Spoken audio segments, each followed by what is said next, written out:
The home theater smells like new leather and someone else's money. I am standing in my parents' living room, or what used to be their living room, staring at a 98-inch screen mounted where the bookshelf used to be. The bookshelf my daughter Priya called her library. The one she alphabetized herself at age 7, in a system only she understood, which she explained to me one Saturday morning over cardamom tea while I pretended to understand and actually just watched her hands move. The shelf is gone. The screen is here. And somewhere in a cardboard box in a storage unit in Fresno, there are 12 ledgers handwritten that my parents do not know I have read. That box is why I'm calm right now. That box is why I can stand here, in this room that smells like new leather and say nothing. Not yet. Welcome to Family Revenge Stories New. I'm glad you found this channel, because what happens next took 3 years, one inheritance, and a woman who never raised her voice once in her life to finally set right. If this is your first time here, subscribe before we begin. Justice moves slowly, but it always arrives. Let's go. My name is Kamala Suresh, and I am a forensic accountant. I want you to understand what that means before anything else. It means I spend my days reading numbers the way other people read faces, looking for the lie beneath the logic, the omission dressed as an error, the pattern that almost passes for coincidence. I have testified in federal court 11 times. I have never been wrong about a set of books. I built this skill alone. My parents gave me a plane ticket to California when I was 22 and the name of a distant uncle who had a sofa. That was the full extent of their investment in my future. I am not bitter about this. I state it because it is relevant. My daughter Priya came to live with me full-time when she was 6, after her father's family decided she was inconvenient. She was small and serious and she carried a paperback novel everywhere she went. Always open, always a third of the way through, as though she was perpetually mid-thought. She had her great-grandmother's eyes and her great-grandmother's stubbornness, and she had inherited, formally, legally, in a trust signed by my maternal grandmother Lalitha before she died, a sum of $214,000, to be held until Priya turned 18. My parents managed the trust. I want you to sit with that sentence for a moment before we continue. The invitation came when Priya was 10. My mother called on a Tuesday in November and said they were hosting a Diwali gathering, immediate family only, and that it would mean so much if Priya could be there. She used the word grounded. She said, "It would be grounding for her, Kamala, to know where she comes from." I noticed she did not say it would mean something for Priya to be there. She said for Priya to be there, as though Priya were a prop in a photograph. I said I'd think about it. Priya said, "I want to go. Patty makes the good rice." She meant my mother's lemon rice, turmeric yellow, studded with cashews, finished with curry leaves and oil so hot they snap and blacken in the pan. It's the one dish my mother makes with her full attention, and Priya was right. It is extraordinary. I should have noticed then that my mother had not offered to bring the rice to us. She had asked us to come to the rice. There is a difference and I missed it. The day before we left, my Aunt Revthi called. Not to invite me, but to warn me. She said, "They've done something to the house, Kamala. Something with Amma's money."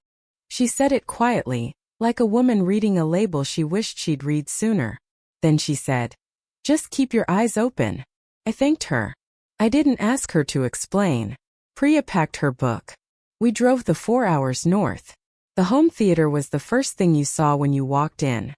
My father, Venkat, met us at the door with his chest already expanded, already proud. 7,200 watts, he said before hello. Dolby Atmos. 12 speakers. He waved his hand at the room the way a man waves at a landscape he believes he created. My mother stood behind him holding a dish towel. Priya walked in and stopped. She looked at where the bookshelf had been. She didn't say anything. But her hand, which had been in mine, went still. "Where are Patty's books?" she asked. Quietly. My mother said, "We needed the space." "Those were my books too," Priya said. "Patty gave them to me." My father said, "You can visit them. We put them in storage." My Aunt Revthi was already seated at the dining table. She looked at her hands. Dinner was served. The lemon rice was there, and it was perfect the way it always was, and it felt obscene to eat something so careful in a room that careless. I watched Priya eat 2 servings without speaking.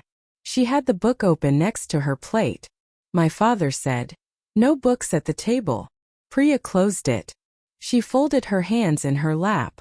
He said, "You're going to ruin your eyes always reading." She said, "Patty said reading was how she survived." The table went quiet. My father said, "Your great-grandmother is gone. And the money she left isn't going to last forever if it's not managed properly." I put down my fork. I said, "What money?" He said it had been an investment. A necessary improvement to the family property. An asset, he said. A real asset, not paper. I said, "That money is in a trust. It belongs to Priya." He said the trust gave them discretionary management authority. He said this the way men say things they've rehearsed. I looked at my mother. She was looking at the table. I said, "Priya, get your book." She got up immediately. She didn't ask why. She just picked up the novel in her half-empty glass and stood beside me. And I want you to understand, I did not tell her to stand beside me. She just knew. We left. We drove 4 hours home. Priya fell asleep with the book open on her lap, one finger holding her place, and I drove in silence with the kind of stillness that comes after the temperature drops fast, the air before a weather system arrives. I was not angry. I was calculating. We moved into the smaller apartment.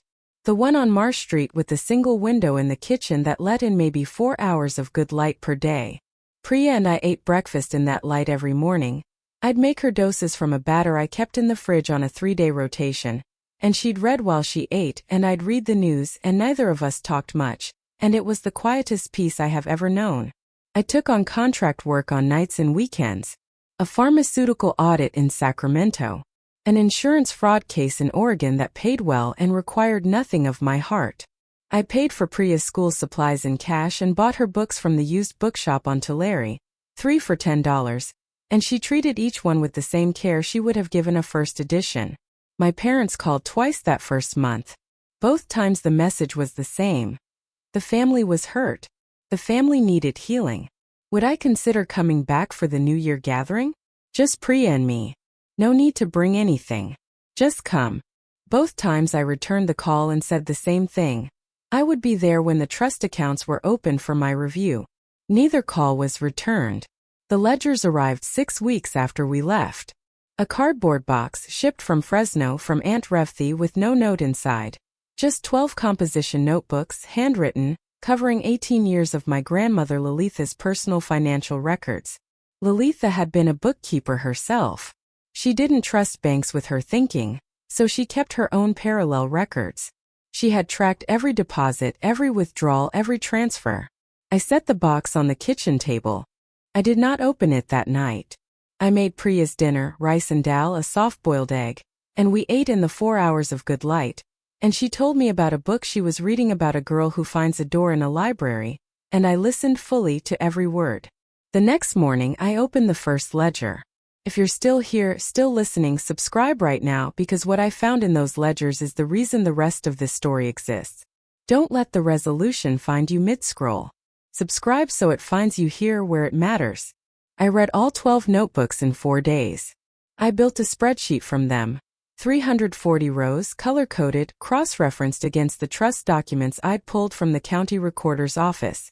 I found the discrepancies on the 3rd day.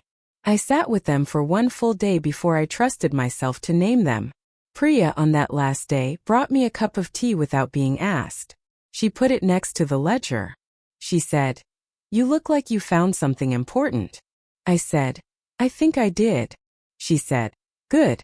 Patty always said the truth was in the numbers if you knew how to look." I did not know in that moment that those would be among the last words she said to me before the diagnosis. The scan that came 6 months later, the tumor behind her left eye that had been there apparently for years, the surgery that removed it and took, in the process, most of her peripheral vision and, over the following year, most of her ability to read. She was 12 when she held up the last book she finished and said, "I think this is the last one for a while." She said it the way she said everything, without drama, without request for comfort. Just a fact precisely delivered. I held her hand for a long time after that. The novel was still open on her lap. She moved, at her own request, to a full-care residential facility near Monterey when she was 13. She said she didn't want me managing her the way I managed everything else. She said it kindly. She said, "You'll make me a project, Mama, and I don't want to be your project. I want to be your daughter." I visited every Sunday. We ate together. I described the books I was reading and she listened, and sometimes she corrected my interpretations, and she was almost always right. She died on a Tuesday in March, 3 weeks before her 14th birthday, in a room with a window that faced the ocean. She asked me, the Sunday before, to bring her the old cardamom tea. I made it on her hot plate right there in the room. We drank it together. She held the cup in both hands the way she had when she was small. She said, "Make sure they know, Mama. Whatever it is you found, make sure someone else knows too."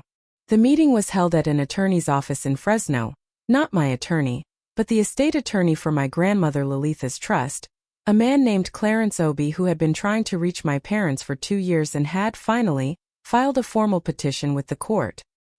He had contacted me through the county recorder's office when he found my name on the trust document as secondary beneficiary in the event of Priya's death.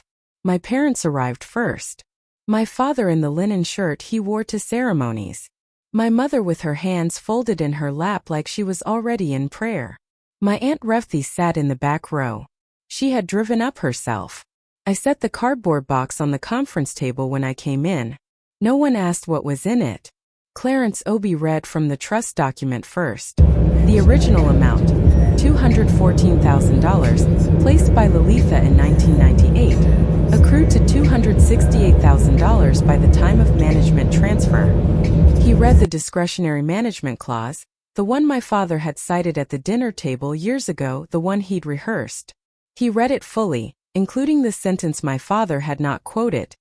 Discretionary management of interest income only, principal to remain inviolable and undisturbed. My father's hands went still on the table. Clarence read the disbursement records. $41,000, transferred in 3 installments to a home improvement contractor. $68,000, transferred to an electronics supplier in Los Angeles. $22,000, transferred to an account registered to my father's personal LLC. $131,000. Gone. My mother made a sound like air leaving a room. My father stood up. He said the clause was ambiguous. He said any reasonable interpretation would include capital improvements. He said Lalitha would have wanted the family to benefit. He said it loudly, the way a man says things when the rehearsed version has failed. My Aunt Revthi in the back row looked at the window. My mother sat very still and then pressed both hands to her face, not crying but covering, like a woman who is not surprised but had hoped to be wrong. I opened the cardboard box. I took out ledger number 7, the one from 2001, when Lalitha had written in blue ballpoint in the margin of a page, "Venkat will spend this if I let him. I am not letting him." I slid it across the table toward Clarence Obi. Then I said what I had prepared to say, quietly, without performance. My grandmother kept her own records because she knew the truth was in the numbers if you knew how to look. She knew. She wrote it down. She left it in a box that Aunt Revthi knew to send to me when the time came. I paused. Priya knew too. She said, "Make sure someone else knows. So now you all know." The civil judgment came 4 months later. $131,000, plus interest plus legal fees, assessed against the estate of my parents' property, which included the home theater. The electronics were liquidated. The contractor's invoices were subpoenaed and partially reimbursed. The total recovery was $148,000, transferred to a scholarship fund in Priya's name, administered through the Monterey Public School System, for students with visual impairments who want to study literature or accounting. I offered my parents one formal opportunity to settle before the judgment, return the principal voluntarily, and I would not pursue the legal fees. My father said the trust language was still ambiguous. I thanked him for clarifying. My mother called me the night before the judgment. She didn't speak at first. Then she said, "I didn't know it would go this far." I said, "I know." I did not say anything else. Not because I was being strategic. Because there was nothing else to say that would have been true. My Aunt Revthi sends me a card every year in March, near Priya's birthday. She doesn't write much, just a few lines about the weather in Fresno, what's blooming, what she ate for dinner. Last year she mentioned that the lemon rice came out right, finally. That she'd been trying to get the curry leaves properly blackened for years. I wrote back and told her the secret is the temperature of the oil. I'm in the smaller apartment still, not because I can't afford otherwise, but because the 4 hours of morning light in that kitchen window are mine now in a way that a larger window somehow wouldn't be. I make the doses from batter I keep in the fridge on a 3-day rotation. I drink the cardamom tea.